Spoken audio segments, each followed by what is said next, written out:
contribution na ngai na débat ya mambo etali mboka pe démocratie. Napesi pe ba auditeur nyonso bazolanda biso na nzela ya radio na l'émission na yo mbote pe merci na bakongolais nyonso bazoka biso pe bapaya o bazosintéresse na mambo na biso. Mambo etali ba martyr na kosenga to observer minute de silence mpona kokanisa bandeko na biso nyonso o bakufa na nzela ya bitumba ya liberté pe ya démocratie.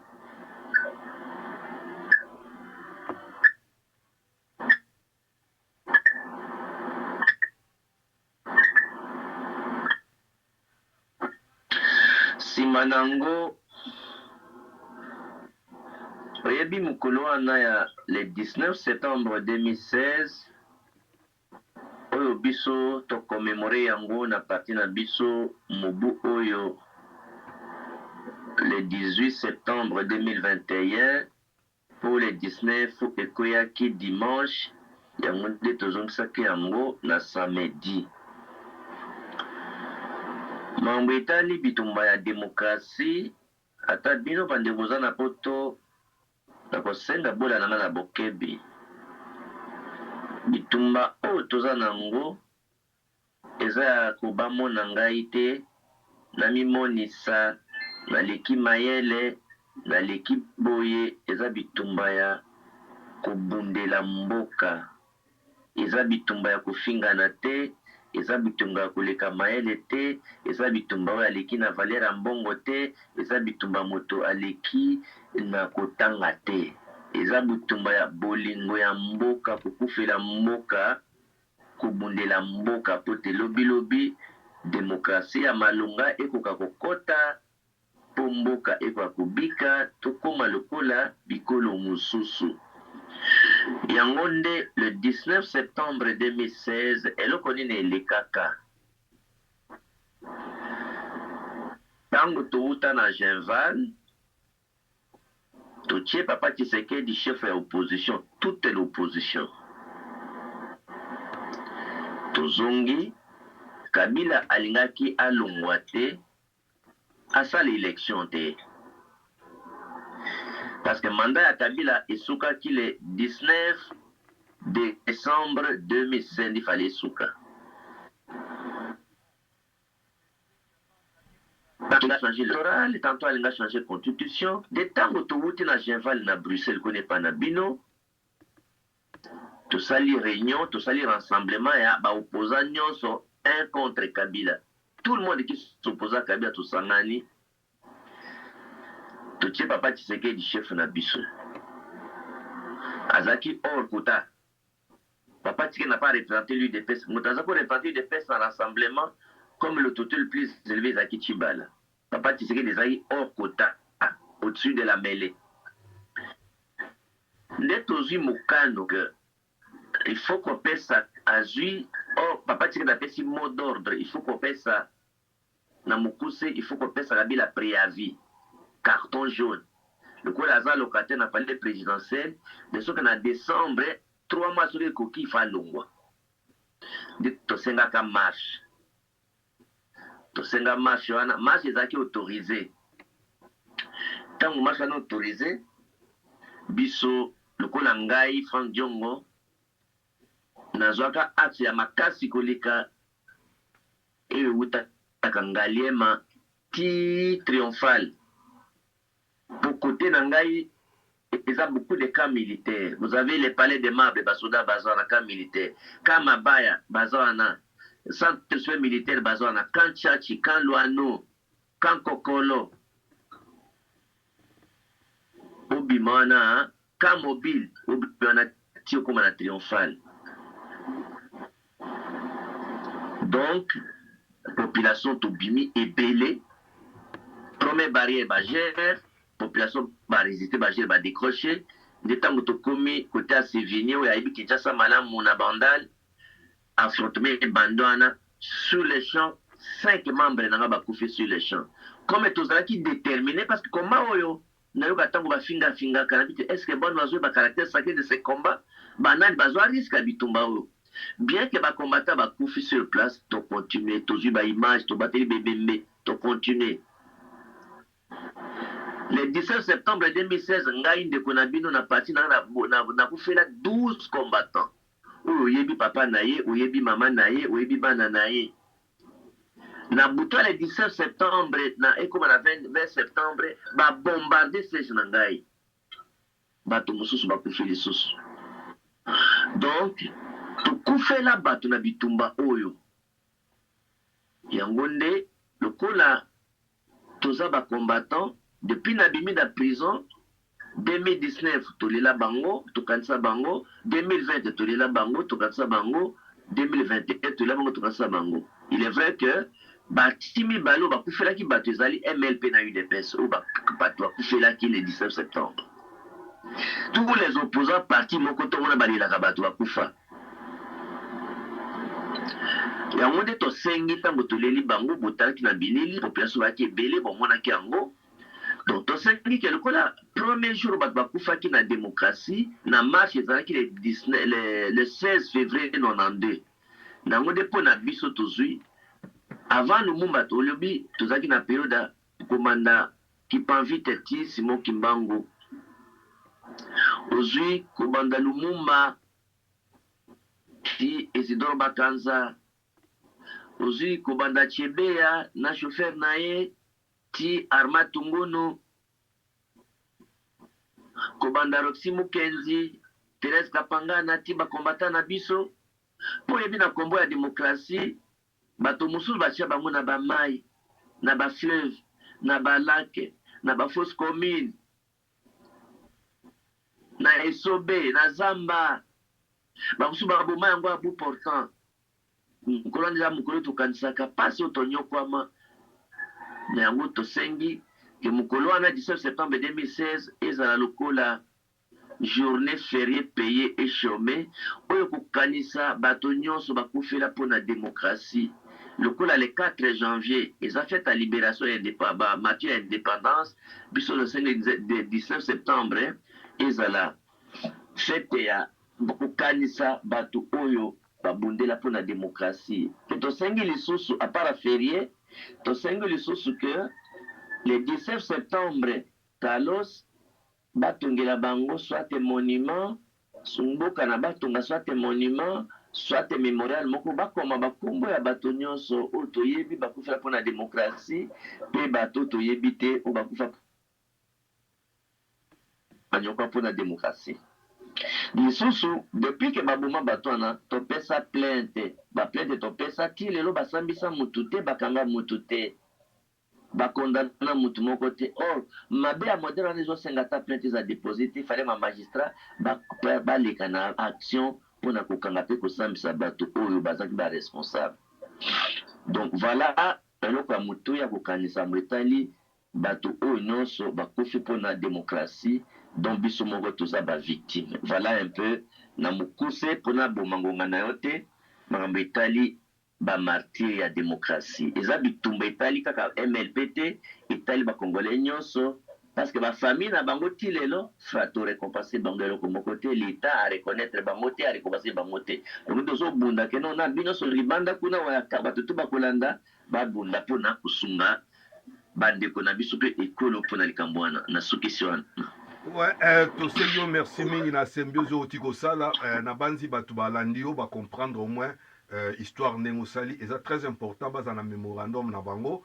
Donc bato wana nyonso bakufaki mpona kotosa mot d'ordre ya papa Tshisekedi boyeba eloko wana. Ouais, eza très important ndenge olobi ke il faut bazala bamarture ya démocratie. Mais papa Djongo tokoleka na deuxième problème oyo ezali kobundisa mingi na République démocratique du Congo, problème ya CENI. Tomoni bitumba ya CENI ekomi bitumba moko ekomi ko retarder au moins ba situation. N'ebite yo muto zana Kisasa état que un homme politique osa trop actif n'ebite analyse électronique au sa likolo. Bon, alors yo loba na bapoint nyonso lokola minute koza mingi te loba na bapoint nyonso olingi mpo olobaki mambo ya kongoli te makambo ya seni likambo nini lisusu otuna bikango nyonso pesa tombala moko. Bon, problème mpe ya kongoli ke ezo créer un problème très grave parce que 80% ya Congolais, oyo surtout nayebi ke nasali analyse na diaspora bazali pour loi ya congolité. Et puis tozali na problème ya détournement de deniers publics. Na bandi eza très important parce que jusque là bazaka kokanga batu malgré o bazo kanga bamso bazo continuer koyiba. Na apesi yo parole o menga ko sala lecture conclusion ano tiré o sa lecture liboso nango. Bon, omoni mambo ya mboka ngai ndeko na bino yaya na bino papa na bino oyo bobengaka héros vivant na ndima kombo bopesa ngai po boyeba ete Frank Diongo aujourd'hui nde toza na mboka oyo azali le plus grand résistant oyo aza na ligne, le plus grand opposant aza na ligne ya intérêt ya peuple congolais. Bopesanga kombo ya héros vivant po boyebi te nazali le seul opposant, le seul grand homme politique lelo na mboka oyo depuis 97 akota boloko mpona combat ya démocratie pe ya liberté et état de droit. Dernier prisonnier politique à Maréchal Mobutu. Abimi na prison na régime ya Kabila le père. Tango bakanga papa Tshisekedi, Frank Diongo pe bakanga na Kabila le père. Dernier prisonnier politique lisusu ya Kabila le père. Moi noyo auto père de pouvoir oyo agracier bato nyonso atike na pouvoir. Atike na boloko dernier prisonnier politique ya Kabila. Donc na nyokwami na nzoto soki ezaka naza na bolima mboka te nakende exil natika okende exil te na nyokwami nabungisa biloko ebele naza torturé nazwa bamalade ebele mpona kosala baprison pas parce que nayibi biloko mpona kodefendre mboka maloba nazoyebisa bino awa ntango nazobanda koyanola point par point c'est comme message oyo aza na village koko oyo aza monoko solo efatalisa bino nzela ayebisa bino makambo oyo ayeba mpe amona likambo ya liboso apres ke na ndimi casquette to bakongole bopesi ngai héros vivant mpona résistance na nga mpona démocratie ata mambo etali baélection oyo boyebi ke na élection na lukunga nazaki député na 2006. Je n'ai jamais terminé un mandat à cause de mon engagement pour la démocratie. Kabila invalidanga na 89 candidats en 2006. En 2011, il a premier sur 1500 candidats dans le Congo na Kinshasa.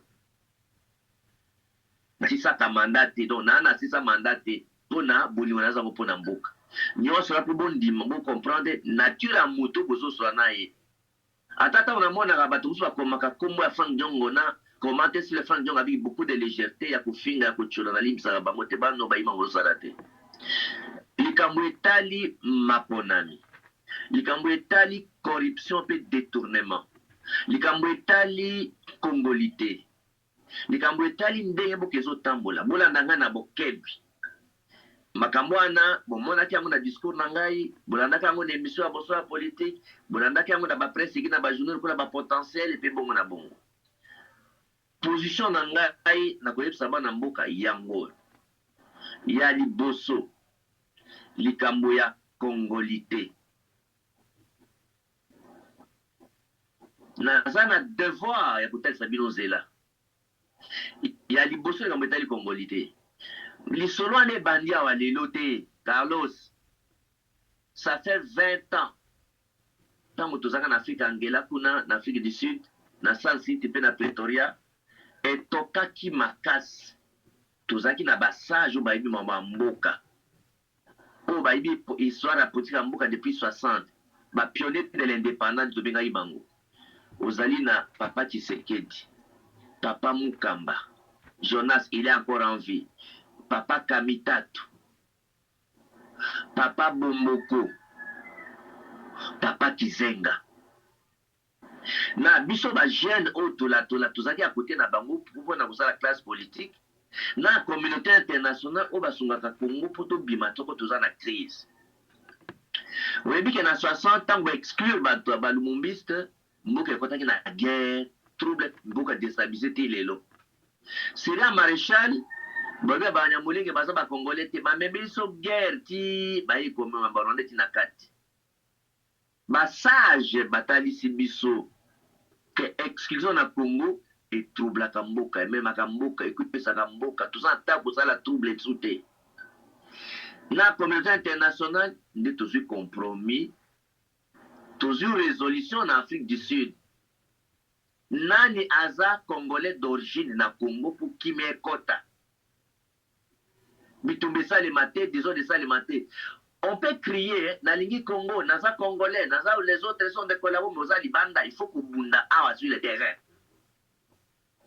nde na Afrique du Sud totali bato akufa ebele mboka ekamwanaki même bazali na administration na ye Roger Lumbala etina ya mabele alors il fallait tosangisa mboka ezonga bomoko bato yaseli na mabele na bango qu'est-ce qu'il faut tosala po mboka ezonga bomoko kimia ekota tolukania kodévelopper mboka nde todéfinir nationalité congolaise d'origine tolobaki nini tosali résolution oyo totia na constitution parce que nazoa biloko wana boyeba te pas seulement Frank Diong est l'opposant célèbre na pays oyo l'histoire ya mboka mais nazali participant na dialogue intercongolais c'est-à-dire que tosalaki ndenge mpo bitumba esila e lisusu nazali parmi bato bakoma constitution oyo bakalite wana nyonso apesanga sagesse napesa bino zela donc nde tozwi résolution wana nana aza congolais d'origine mutu oyo papa na ye to mama na ye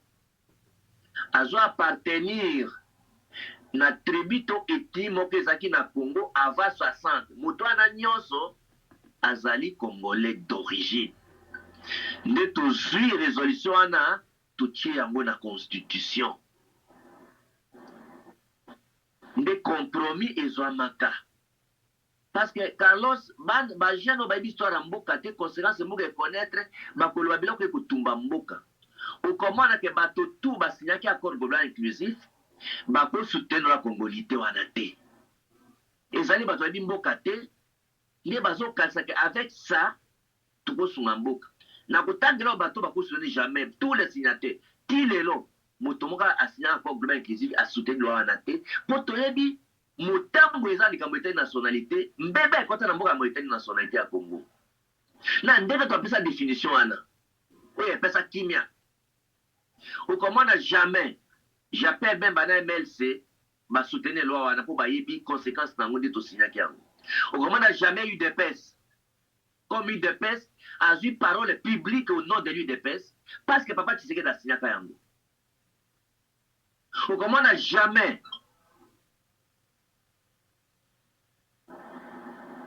bato ya kamera asangi na kota akasinyaki na kota Kabila azwi mpo ayebi ntina ndenge mpe ezalaki déstabiliser bakosona yango te ngai Frank Diongo jamais nakosinya yango mpo nayebi débat ndenge ezalaki ça fait 20 ans bajeune oyo babandi lelo aye na poto 5 ans alors 10 ans d'exil akomi ayebi mamba mboka nous avons le devoir Carlos ya kotalisa bino zela olengako ndenge aza wana signataire yako okoma na kosoutenir yango te donc depuis loi yango ebandi tala aucun grand homme politique asoutenir yango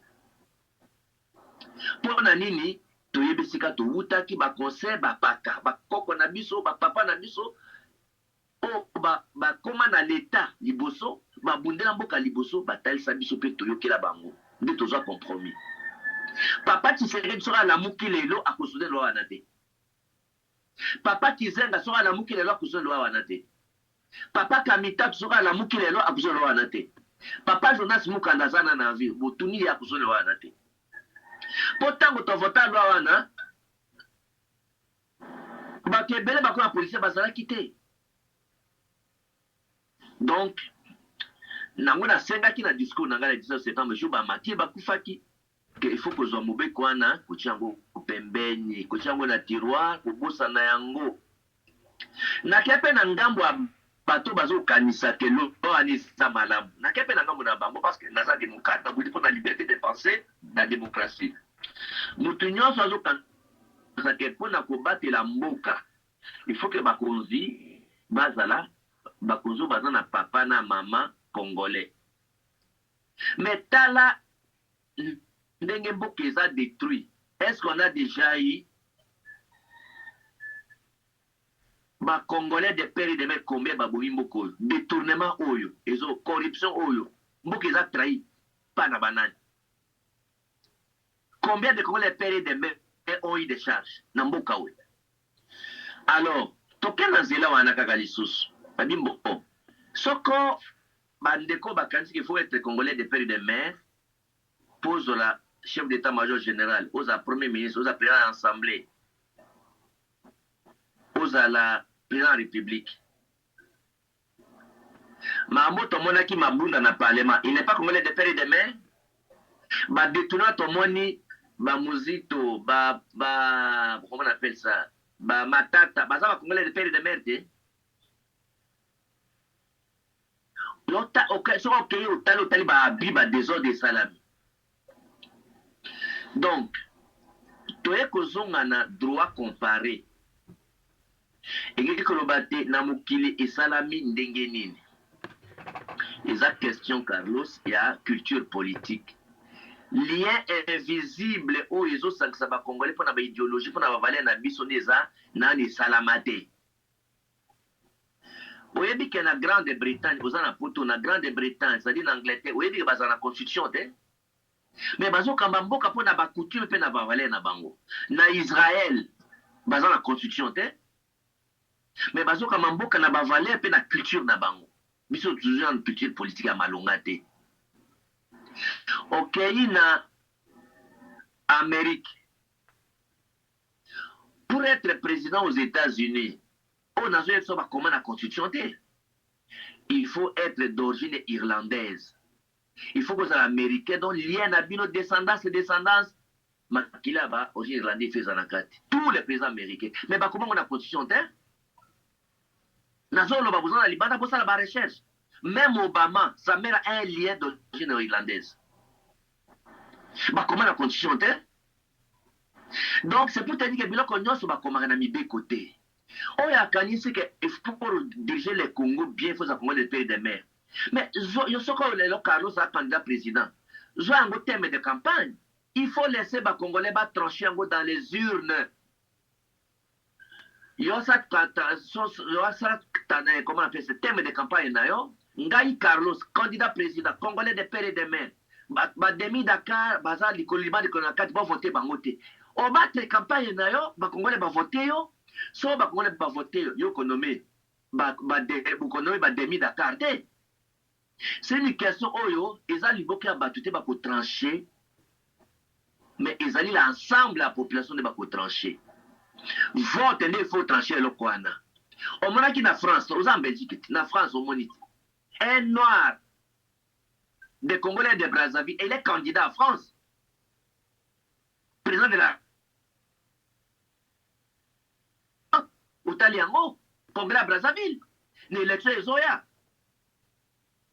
donc il faut naza na devoir kokolisa makanisa bana mboka kotalisa bino bizali na mikili mosusu soki okei na France oza na Belgique na France il n'y a pas une loi pour qu'un parti politique azala agréé bazaka na loi pour na financement ya parti politique c'est-à-dire que na mokili biloko nyonso ezalaka na mipeko te mpo etambola malamu eza culture politique ya ekolo na ekolo mpo na bavaleur oyo boza attaché eza soni mpo na mboka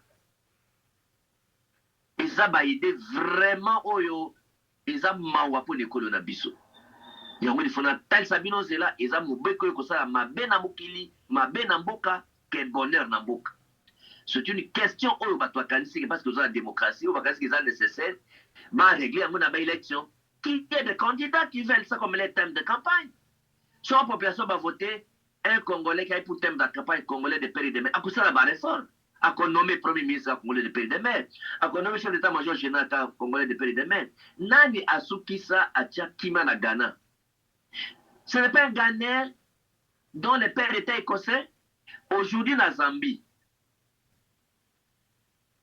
chef d'état-major général il est de père écossais mais de mère zambienne ça veut dire na mokili il faut totala eloko de sauver mboka eza ndenge président Tshisekedi alobi ntango napesa position wana ye alobaki nanu te nde mpena Tshisekedi bolandi interview mpena Tshisekedi alobi eza critère ya loyauté na mboka. C'est pas le seul critère ya loyauté na mboka. Donc eza kozanga bososoli po balobi discernement to kozanga ba information kozanga koyeba balobaka yango eza liwa ya ndambo. Donc question wana nalobaki jour yango ya commémoration que non moboko wana ekoleka te, mobeko wana faut kotia yango pembeni mpo ekoboma mboka ekotonga mboka te. Na kosenga na moto nyonso oyo azali na volonté ya kotonga mboka atika libanda mobeko wana o nyonso bazokatisa kifo bongo mpo mboka ekamba malamu bakende yango na vote population va voter moutakola en termes de campagne wana. Et c'est comme ça que cette chose sera réglée. Il n'y aura pas une loi des Congolais de père et de mère au Congo et que Boumamboka biso basage na bino tout à sibino zila question wana na sukisho wana. Alors na biso bozolanda ngai tozolanda naza na devoir après la mort na bato wana nyonso papa Tshisekedi po omoni ba chef d'état na mokili. Je suis le Congolais oyo atambola le plus pour na ba chef d'état de papa Tshisekedi. Même à l'IDPS il n'y a personne. Oyo atambola Tshisekedi pour na korakote ba chef d'état pour na koluka mboka. Nga na kotika bino te na libunga papa Tshisekedi akufi basage bakufi nga na tika bino pour na lobe Franga Jonga ayebaki ma alobaki te pour na nini.